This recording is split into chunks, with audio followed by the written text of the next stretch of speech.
Tuan-tuan saudara muslimin yang dirahmati Allah Subhanahu Wa Taala. Ya, saya baru saja balik daripada solat Jumaat di satu masjid. Ya. Sayangnya, ya, masjid ini mengadakan tazkirah Jumaat. Tetapi tazkirahnya itu bukan berbentuk ilmu, bukan berbentuk ilmiah. Dia lebih berbau kepada kemarahan politik. Saya yakin ustaz ni adalah ustaz daripada parti PAS. Sebab itu kita katakan PAS ini parti ajaran Songsang. Okay? Dia menggunakan media masjid untuk berpolitik. Okay? Menyalahkan kerajaan Madani. Konon-kononnya kerajaan Madani yang ada ini menyebabkan ya banyaknya timbul ya LGBT, ya banyaknya berlaku porak-poranda.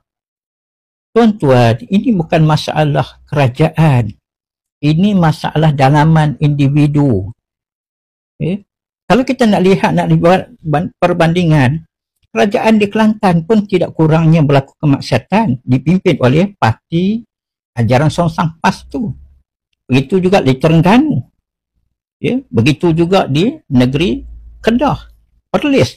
Ada sebuah spa di Kuala Lumpur, polis datang 1,000. Betul lah polis 1,000, betul, polis 1,000. Yang gambar dalam pakai kait towel putih, berdarah pula towel bawah tu kan. Ni spa ni. Maka polis mengeluarkan kenyataan. Spa ini telah diserbu kerana, saya cuba cari perkataan yang tak berapa lucah lah, yang sesuai untuk digunakan untuk tontonan umum kan.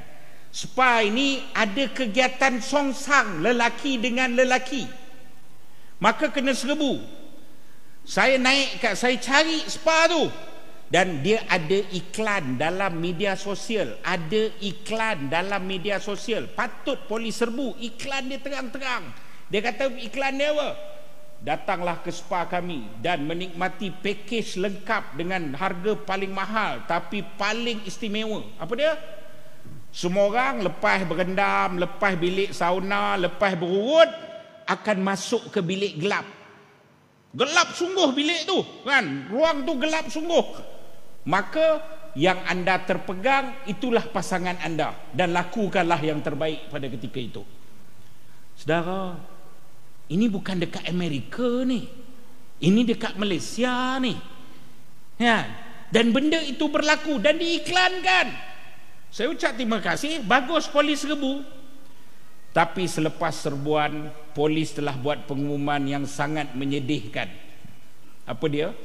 Sebelum tu saya nak cerita, yang ditangkap ni beratus, yang kena tangkap ni beratus belum. Depan balai polis Dangwangi tanpa berselindung, ada NGO, ada peguam-peguam buat demonstrasi untuk tuntut pembebasan lelaki-lelaki yang ditangkap tu. Kak, ada NGO dah sekarang. Dan NGO tu dapat dana dan ada yang terlibat dengan projek-projek ataupun program-program kerajaan. Saya bagi tahu ni. Tanpa berselindung, bela. Sebab dia kata apa? Ini adalah hak masing-masing. Ini adalah kebebasan individu. Kan? Akhirnya polis pun buat pengumuman. Pertama, mahkamah telah menolak reman. Saudara, bukan mahkamah tolak reman. Yang saya nak bagi tahu ialah ada sesuatu berlaku sehingga reman lambat difailkan. Faham? Bukan mahkamah tolak reman, tak. Polis lambat failkan sehingga reman lambat difailkan sehingga mahkamah menolak reman. Kena faham tu. Kalau dia file semua proper, mahkamah akan terima tolak, itu mahkamah tolak reman. Ini mahkamah tolak kerana proses mohon reman itu lambat difailkan. Kemudian polis buat kenyataan lagi. Kami tidak ada kuasa dan undang-undang Malaysia tidak lengkap. Maka oleh kerana undang-undang Malaysia tidak lengkap, jadi kami tidak boleh mendakwa orang-orang yang ditangkap buat pesta songsang itu. Malaysia tak ada undang-undang ke? Ada.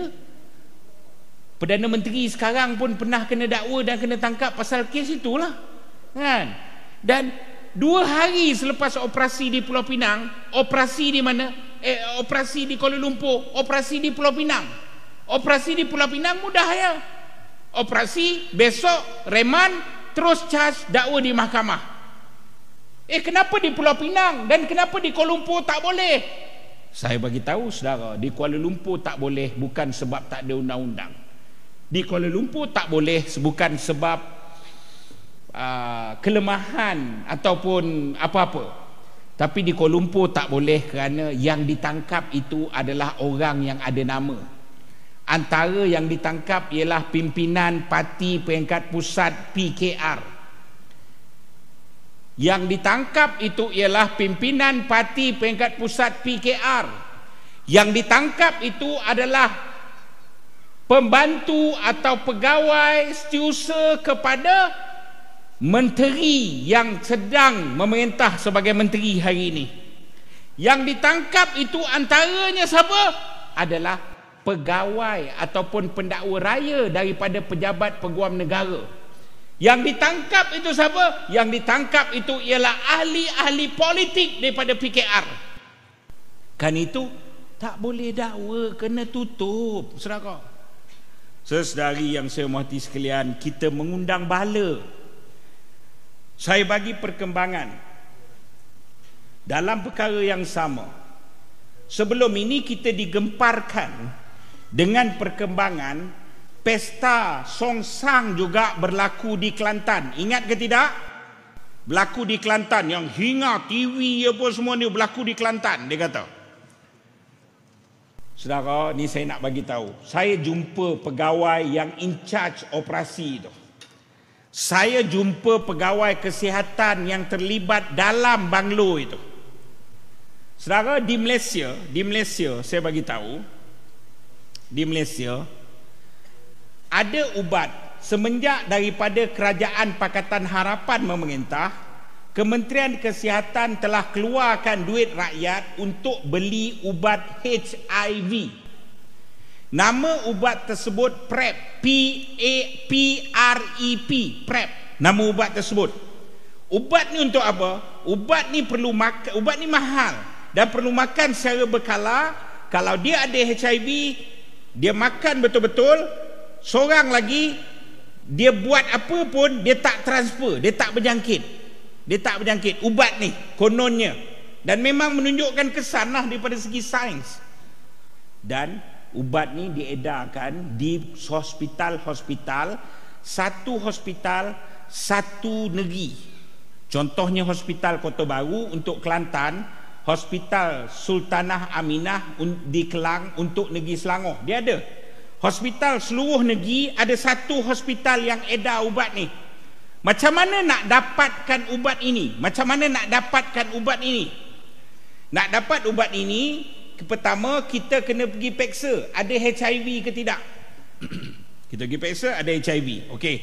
Kemudian kita kena lalui proses kaunseling. Kita kena dedah 5 tahun kebelakangan ni dengan siapa kita buat. Kan itu saya dah tengok. Dia punya salah silah tu macam anak beranak tu. Dia dengan dia, dia dengan dia pernah dengan dia pernah dengan dia. Saudara, Kak, saya panggil malaikat 44, Kak, saya sangat terkejut. Akak tahu tak suasana sekarang ni? Ada orang bertaraf ketua pengarah terlibat dalam kegiatan ini. Ada orang bertaraf ustaz.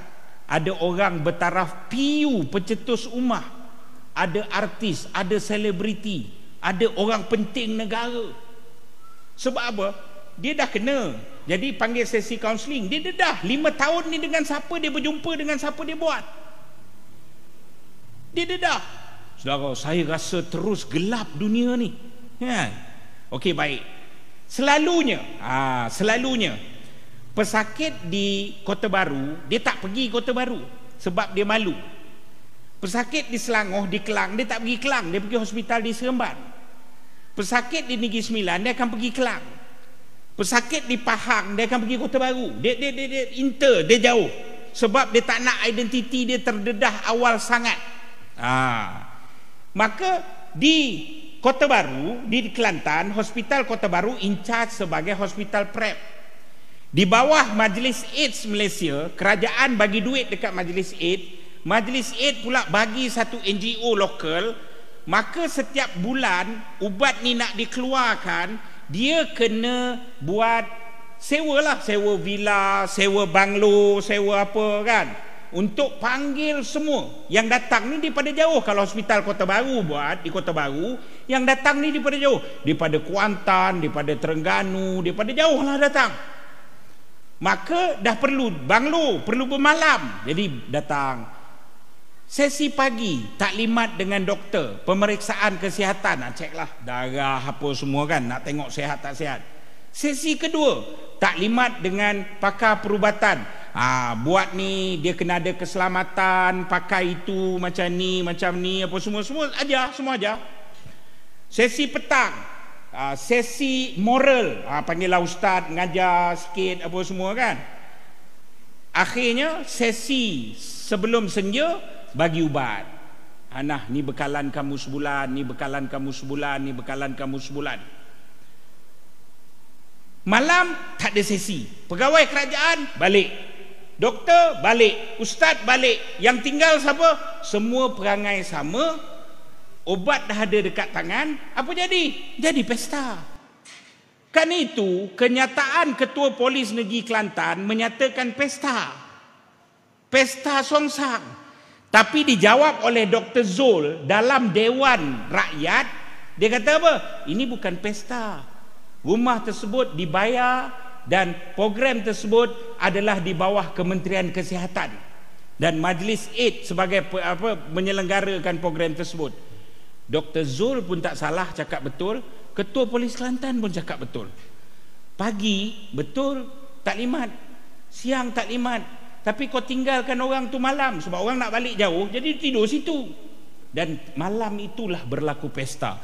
Dan ini sedang berlaku di seluruh negara.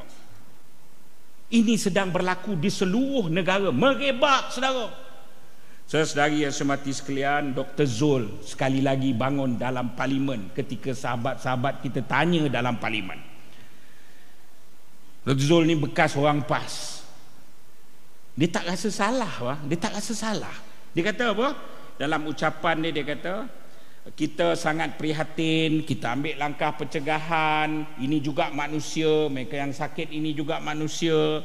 Maka pada tahun ini kerajaan telah membelanjakan 1.4 juta duit rakyat beli ubat PrEP ni untuk bagi percuma kepada pesakit AIDS supaya dia orang boleh buat kerja terus dan kita lindungi. Berapa dia? 1.4 juta. Saudara, rujuk balik handset parlimen, tahun depan kerajaan akan membelanjakan ubat itu sebanyak 4.3 juta. Faham tak maksud dia apa? Maksud dia pesakit bertambah mendadak. Pesakit bertambah mendadak. Dan ini kita berhenti tak? Kita lihat tak? TV1 keluar kartun, Ustaz, keluar kartun. Kartun tu lelaki dengan lelaki, pasangan. Dan selepas itu kerana perjanjian dengan Amerika, kita tak boleh tahan dah. Siaran TV kita, saya tak pasti, mungkin ahli parlimen kita alert. Sekarang kita kena ada 20% siaran TV kita dibenarkan untuk dapat daripada import ni, daripada luar negara ni. Siapa nak tapis? Siapa nak kata apa sekarang? Kak, bala Tuhan tu kalau datang, dia bukan bala tu datang lepas tu dia pilih kan. Oh ni ustaz tamizinya rumah kemah ni elak. Kan? Ni cikgu ubatnya rumah elak. Kan? Akaknya rumah elak. Tak. Allah turun bala ni kata habis kita semua. Sebab apa yang berlaku sekarang ini betul-betul sedang mengundang bala. Itu belum lagi sentuh soal-soal tambahan. Macam mana agama kita sedang diancam.